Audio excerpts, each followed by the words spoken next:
अगर आप सोचो तो पूरी दुनिया में सिर्फ इंडियंस इतना गुटखा क्यों खाते हैं और इंडियंस में भी सिर्फ गुजराती? क्या सरकार की इस पर नजर नहीं पड़ती? और यह गुटखा पान मसाला जैसे नशीले पदार्थों को बनाने वाली कंपनियां कितनी चालाकी से अपना विज्ञापन निकालती हैं और देश के अंदर गुटखा बहुत आसानी से बेचती हैं। और सबसे खास बात कि लोग गुटखा खाने के लिए क्यों मजबूर हो जाते हैं, जानेंगे पूरी कहानी इस एक वीडियो में। लेकिन वीडियो शुरू करने से पहले आपसे एक छोटी सी गुजारिश है कि आपको हमारी मेहनत और रिसर्च अगर पसंद आती है तो चैनल को सब्सक्राइब करना ना भूलें। तो चलिए शुरू करते हैं। सबसे पहले जानते हैं कि गुटखा जो सिर्फ भारत में ही भारी मात्रा में कंज्यूम होता है और इतना ज्यादा एडिक्टिव होता है, उसका वास्तव में टेस्ट कैसा होता है। अब यह जानने के लिए मैंने खुद गुटखा खाकर तो नहीं देखा, मगर कुछ इंटरनेट और खाने वालों के थ्रू पता लगाया। अगर आप ध्यान दो तो कुछ ब्रांड्स का तो आप गुटखा सीधा निकाल कर खा सकते हो, लेकिन कुछ ब्रांड्स में आपको दो अलग अलग पैकेट मिलेंगे जिसे मिक्स करके खाना होता है, जैसे आपने कई रिक्शे वालों को खाते हुए देखे होंगे। अब बात करें तो गुटखा कुछ ऐसा दिखता है, साधारण सफेद दाने वाला पाउडर जैसा, जिसे आपको अपने मुंह में डालकर चबाना पड़ता है। अब चबाने में सबसे पहले तो आपको ऐसा लगेगा जैसे आप कोई पत्थर या फिर कोई कंकड़ खा रहे हैं, लेकिन कुछ ही पल में आपको अपने मुंह के जीभ में एक झंझनाहट महसूस होने लगेगा। फिर यह झंझनाहट गायब हो जाएगी और फिर आपको कड़वा या तीखा स्वाद लगेगा। यह निर्भर करेगा कि आपने कौन सा ब्रांड या फ्लेवर का खाया है। अब यह सब प्रक्रिया कुछ सेकंड में ही हो रहा है। इसको खाने के लगभग 1 मिनट के भीतर आपको टोबैको या तंबाकू का हिट भी महसूस होने लगेगा। अब यह सब काफी इंस्टेंटली होता है, जैसे मानो कि सिगरेट में होता है वैसे ही, या शायद उससे भी ज्यादा। लेकिन तंबाकू का जो हिट होता है निश्चित रूप से अल्कोहल जितना स्लो तो नहीं होता है। अब यह हिट कैसा होता है इस पर भी बात करेंगे और आपको आगे समझ में आ जाएगा। इसके अलावा सामान्यतः आप जितने समय तंबाकू को अपने मुंह में रखेंगे उतने समय तो वो हिट करता ही है। और आप देखते होंगे कि कई लोग घंटों तक इसे अपने मुंह में दबाकर रखते हैं, उसके बाद उसे थूक देते हैं। अब थूकने से याद आया कि इसका कलर लाल कैसे होता है। तो जब चूना हमारे मुंह के सलाइवा से मिलता है तब आर्कोलिन नाम का एक कंपाउंड बनता है जिसका कलर ऑरेंज जैसा रेड होता है। एग्जैक्ट वही कलर जो आपको भारत के राज्यों में देखने के लिए मिल जाएगा। लेकिन काफी इंटरेस्टिंग बात तो यह है कि यह जो रोड, स्टेशन के प्लेटफॉर्म्स और कोने वाली जगह को लाल करने वाला ट्रेंड है, आज से नहीं बल्कि 4000 साल पहले से शुरू हो चुका था। एक दिन फिलीपींस के कुछ आर्कियोलॉजिस्ट वहां पर एग्जीबिशन कर रहे थे, तब उन्हें वहां पर मिले कंकाल में से एक के दांत में कुछ लाल रंग के धब्बे दिखाई दिए। उन्होंने उसे तुरंत टेस्ट के लिए भेजा और फिर पता चला कि यह दाग तो पान के थे।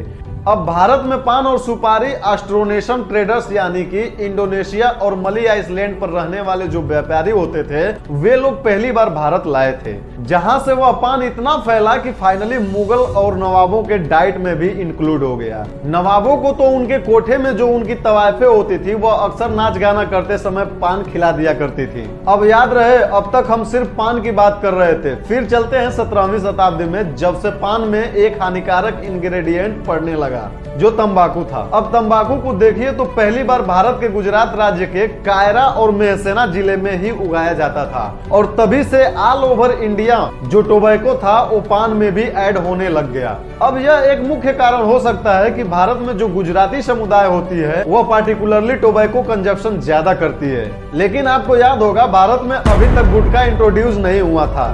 उल्टा आज के जो गुटखा पैकेट्स हैं यह तो आज काफी जल्दी के ही आविष्कार हैं। जब गुटखा कंपनी ने तंबाकू को एकदम हैंडी बनाने के लिए तंबाकू को छोटे छोटे पैकेट्स में बेचना शुरू कर दिया, ऐसा करने वाली जो पहली कंपनी थी वह कौन सी थी यह थोड़ा सा संदेह युक्त है। लेकिन गॉडफ्रे फिलिप्स लिमिटेड जो 1844 में और धर्मपाल सत्यपाल लिमिटेड 1929 में फाउंड हुई थी, इनके सामने तारीख के हिसाब से ऐसा कह सकते हैं कि शायद वह गुटखा इंडिया में बनाने वाली पहली कंपनी हो सकती थी। वापस अगर गुजरात की बात करें तो केवल गुजरात में 18 गुटखा बनाने वाली कंपनियां हैं। इसलिए देखा जाए तो भारत में गुजराती सबसे ज्यादा गुटखा कंज्यूम करते हैं। ऐसा होना थोड़ा सा लॉजिकल भी है क्योंकि इंडिया में सबसे पहले टोबैको गुजरात में ही आया था। इनफैक्ट आज भी इंडिया का आधा टोबैको प्रोडक्शन गुजरात ही करता है और गुजरात में टोबैको कंजप्शन इतना ज्यादा है कि गुजरात को इंडिया का ओरल कैंसर कैपिटल भी कहा जाता है। इनफैक्ट आज अमेरिका में भी हाईएस्ट गुटखा कंजप्शन गुजराती ही करते हैं। और मजेदार बात यह है कि विदेशों में भी गुटखा आसानी से मिल जाता है, वह भी $1 के अंदर। लेकिन हमने देखा गुटखा कंजप्शन केवल इंडिया में ही नहीं बल्कि पूरे साउथ एशिया में काफी प्रचलित है। लेकिन फिर भी दुनिया के दूसरे सबसे ज्यादा टोबैको कंज्यूमर्स इंडियंस हैं। तो इसके काफी सारे रीजंस हो सकते हैं। सबसे पहले तो आज इंडिया में 90% वर्क पोस्ट अनऑर्गेनाइज सेक्टर में आती हैं, जहां पर अनऑर्गेनाइज सेक्टर होने के वजह से वहां पर अनरेगुलेटेड वर्किंग आवर्स भी होते हैं। ये आवर्स 12 से 14 घंटे तक खींच जाते हैं, जिसके वजह से फिजिकली और मेंटली स्ट्रेस बहुत ज्यादा हो जाता है। और इसी स्ट्रेस को कम करने के लिए वर्कर्स को गुटखा जैसे तंबाकू का सेवन करना पड़ता है, वह भी लगातार करना पड़ता है। दूसरी बात, गुटखा का जो मूल्य होता है वह चाय या कॉफी या सिगरेट के तुलना में काफी कम होता है। इसका एग्जाम्पल देखते हैं तो एक वर्कर 9 से 10 बार गुटखा खाकर अपने 400 के डेली इनकम में से 40 रुपए खर्च करेगा, लेकिन वहीं पर एक सिगरेट 10 रुपए की आती है। अगर उसको 5 से 6 बार ही ले ले तो उसका डेली इनकम का एक मेजर पोर्शन खर्च हो जाएगा।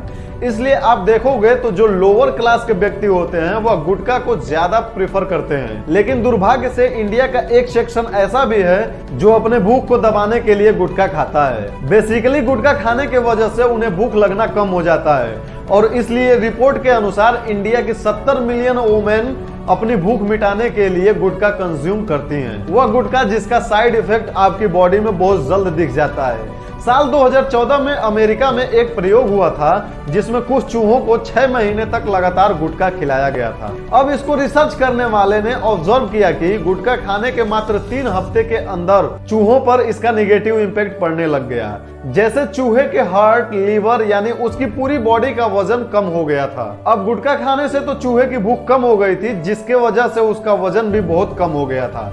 सिर्फ 3 हफ्तों के अंदर उसके बॉडी में टेस्टोस्टेरोन लेवल भी काफी कम हो गए थे, और 6 महीने के बाद तो उसके टेस्टिस का वजन भी काफी कम हो गया था। इसके अलावा gutkha cancer, oral cancer, lung disease, ये सब टीवी के एड्स में आपने देखे ही होंगे। लेकिन काफी विचारशीलता से ये एड्स गवर्नमेंट प्ले करती है, लेकिन इस गुटखे को प्रमोट भी गवर्नमेंट ही करती है। जेम्स बॉन्ड का पान बहार का एड तो आपने देखा ही होगा, लेकिन बाद में जेम्स बॉन्ड ने पान बहार के ऊपर केस फाइल कर दिया था, ये कहते हुए कि उनसे झूठ बोलकर ये ऐड करवाया गया है। उनका कहना था कि सिर्फ एक माउथ फ्रेशनर का ऐड है, और माउथ फ्रेशनर का ऐड तो आपने प्रियंका चोपड़ा से लेकर शाहरुख खान, अजय देवगन और अक्षय कुमार को प्रमोट करते हुए देखे ही होंगे। इनमें से कोई भी माउथ फ्रेशनर नहीं बेच रहा है, बल्कि गुटखा बेच रहा है। इसे कहते हैं सेरोगेट एडवर्टाइजमेंट, जिसमें एक गुटखे की कंपनी अपने ब्रांड के नाम पर और भी प्रोडक्ट्स मार्केट में लॉन्च करती है, जैसे मान लो माउथ फ्रेशनर, सिर्फ ताकि वह उसका विज्ञापन टीवी पर लीगली दिखा सके। लेकिन वही कंपनी बड़ी चालाकी से अपने मेन प्रोडक्ट यानी गुटखे का जो पैकेजिंग होगा वह सेम माउथ फ्रेशनर के जैसा रखेगी,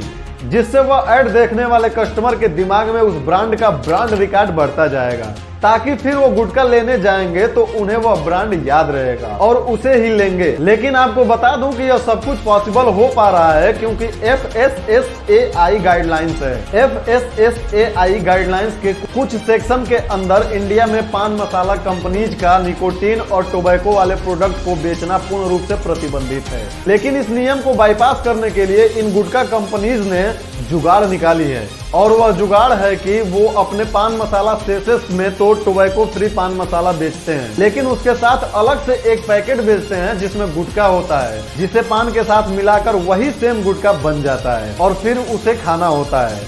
अगर यह बात आपको और मुझे पता है तो जाहिर सी बात है कि यह बात गवर्नमेंट को भी भली भांति अच्छे से पता होगी। लेकिन फिर भी वह चाहे कोई भी गवर्नमेंट हो, आज की या इससे पहले वाली, गुटखा को पूर्ण रूप से बैन अभी तक नहीं किया। अब आप सोच रहे होंगे क्यों? तो इसका रीजन है कि गवर्नमेंट को भारी मात्रा में टैक्स और घूस के तौर पे पैसे मिलते हैं।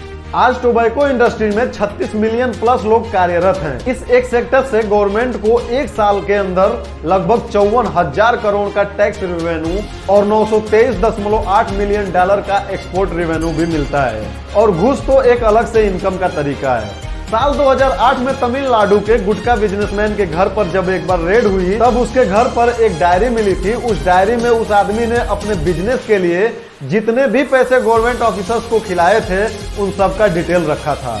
उस लिस्ट में तमिलनाडु के स्वास्थ्य मंत्री से लेकर वहां के पुलिस कमिश्नर और डीजीपी तक का नाम भी शामिल था। इसलिए अब ध्यान से देखें तो ऐसा कह देना इतना हाई इनकम गवर्नमेंट द्वारा बंद कर दिया जाए तो यह इतने लेवल पर ऐसा करना काफी ज्यादा मुश्किल होगा, क्योंकि गवर्नमेंट के लिए भी इकोनॉमी को चलाने के लिए मनी मिंटिंग अपॉर्चुनिटी है और करप्शन तो अलग बात है। लेकिन हम यह कभी नहीं भूल सकते हैं कि देश की जनता की सेहत और देश की सड़कें बहुत ज्यादा खराब हो रही हैं। अब आपके हिसाब से इन दोनों के बीच गवर्नमेंट को किसे चुनना चाहिए कमेंट बॉक्स में जरूर लिखिए और अवेयरनेस फैलाने के लिए अपने फैमिली और फ्रेंड्स के साथ इस वीडियो को शेयर जरूर कीजिए।